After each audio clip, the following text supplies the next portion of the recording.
थोड़ा और टाइम ले लीजिए, आप थोड़ा और टाइम ले लीजिए,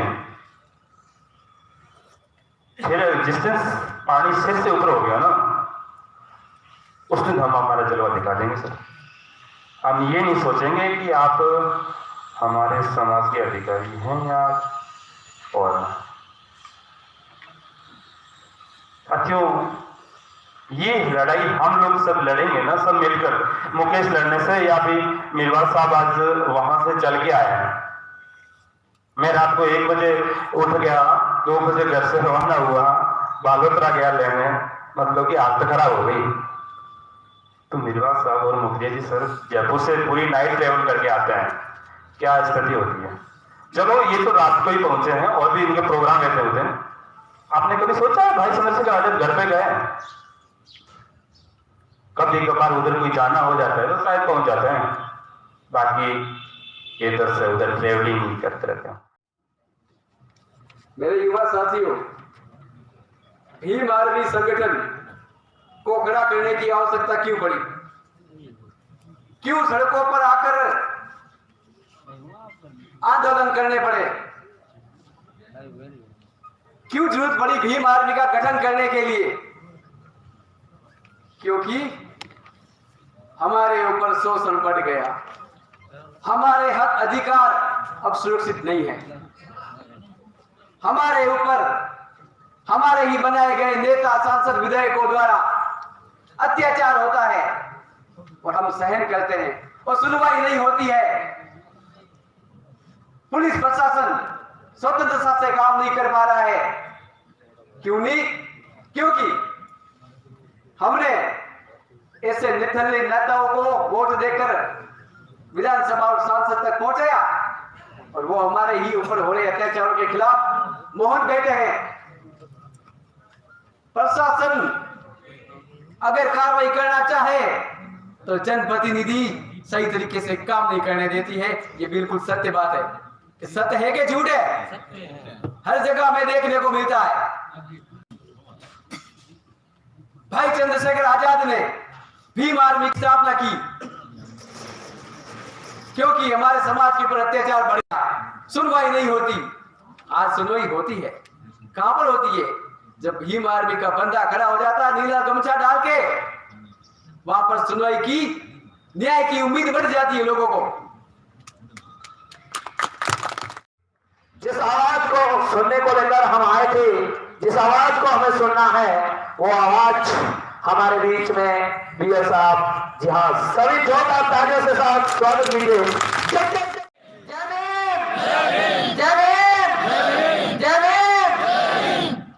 चंद्रशेखर भाई संघर्ष करो, हम तुम्हारे साथ हैं। चंद्रशेखर भाई संघर्ष करो, हम तुम्हारे साथ हैं। चंद्रशेखर भाई संघर्ष करो, हम तुम्हारे साथ हैं। सम्मानित साथियों, मैं संदेश वाहक हूं, मेरे नेता का मैं समर्पित हूं। मेरे नेता के प्रति उनके अटल सिद्धांतों और आदर्श और नीति नियमों में विश्वास रखता हूं और इसीलिए रातों की नींद में जगते हुए सारी रात ट्रेन में सफर करके सुबह 4 बजे बालोतरा की धरती पर पहुंचा और हमें सम्मानित साथी मुकेश जी हमें सारी रात जगते हुए में लेने पहुंचे और आज आप लोगों के बीच में मुझे रूबरू होने का मौका मिला। सम्मानित साथियों, बहुत कम मौका मिलता है बाहर से आए आगंतुकों को सुनने का और बहुत कम मौका मिलता है बुद्धिजीवी वर्ग को आप लोगों के सामने आने का। सम्मानित साथियों, मेरे पूर्व वक्ताओं ने काफी जोर शोर से और बड़ी विस्तार से अपनी बातें रखी है। तमाम वक्ताओं ने अपनी बात रखी। उस बात को मैं धीरे से आगे बढ़ाते हुए मैं बताना चाहता हूं कि इस पूरे प्रदेश में 2015 से जिस कारवां का शुभारंभ इस देश में हुआ था, उस कारवां की शुरुआत जिस जगह में रहता हूं वहां से 3 आदमियों ने हमारे नेता के प्रति समर्पित होकर एक संकल्प लिया था और वो 3 गाड़ियां पहली बार थी जिसके वाइडर पे हम लोगों ने भीम आर्मी शब्द लिखा था और हालात ये बनते दिखते थे साथियों कि हम लोग जिस गली से जिस रोड से निकलते थे और जहां हमारी गाड़ी खड़ी होती थी और वापस आके हम देखते थे तो उसका वाइजर टूटा हुआ मिलता था। सम्मानित साथियों, आज वो कारवां इस प्रदेश में इस बुलंदी तक पहुंच चुका है कि आपकी आवाज और आपके नाम से अच्छे अच्छे लोग भी उठ के खड़े हो जाते हैं और जिधर से आपका कारवां गुजरता सैकड़ों लोगों का काफिला बनते हुए नजर आता है। मेरे दोस्तों, मेरा उन लोगों से भी कहना है कि जो पढ़े लिखे लोग हैं वो आज हमारे बीच में मंच और माला तक सीमित हो गए और जो कम पढ़े लिखे लोग हैं वो उनके मेहमान नवाजी में सीमित हो गए। तो ये कारवां कैसे आगे बढ़ेगा, इसमें चिंतन करने की जरूरत है आप हम लोगों को, इसमें मदद करने की आवश्यकता आप हम लोगों को। मैं संदेश लेके आया अपने नेता का, अगर उस संदेश को मजबूती के साथ अपने प्रदेश में स्थापित करना चाहते हो और शोषित वंचित तबके को गुमराह बनाने के लिए आप लोग संकल्प लेते हो तो शायद मेरी बात को आपको तरीका से सुननी पड़ेगी। ये सोचना पड़ेगा आप जैसे काबिल साथियों को, ये दर्द है आप लोगों का कि आप अपने घरों से निकले आज यहाँ पहुंचे हो। और मैं चाहता हूं, आज हमारा समय जरूर खराब हो रहा है कि मैं आप लोगों को समझाने के लिए सारे दिन बैठा हूं, लेकिन मेरे मंचासीन साथियों से और मेरे जिले की कमेटियों से मेरा आग्रह है, निवेदन है कि नेक्स्ट टाइम जब भी हम आप लोगों के बीच में आए तो अब एक दिन के 3, 4, 5 कार्यक्रम का आयोजन कीजिए। भले ही संख्या हमारी 4 से 500 से 500 हो, चाहे भले ही संख्या हमारी 40 से 50 हो, हमारी बात को कम समय में लोगों के बीच में ले जाने का काम करेंगे। मैं तालियों की गड़गड़ाहट महसूस करने आप लोगों के बीच में ही है, मैं एक संकल्प लेने के लिए आज लोगों के बीच में आया।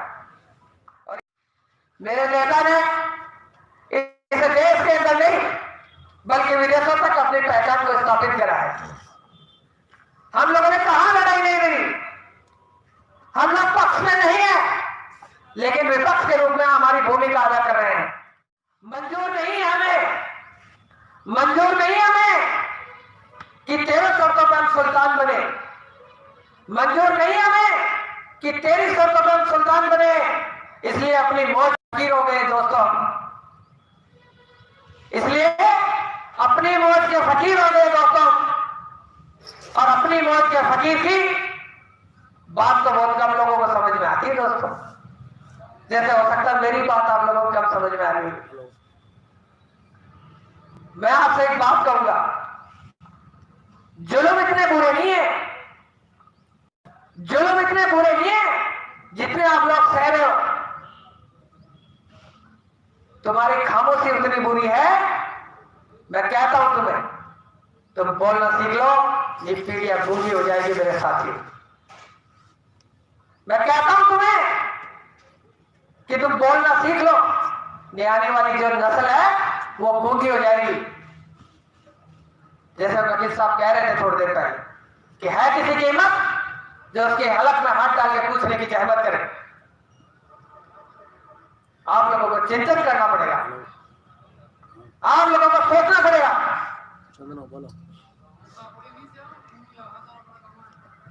और मेरे काबिल साथी अभी बताएंगे आपको, हम चाहते हैं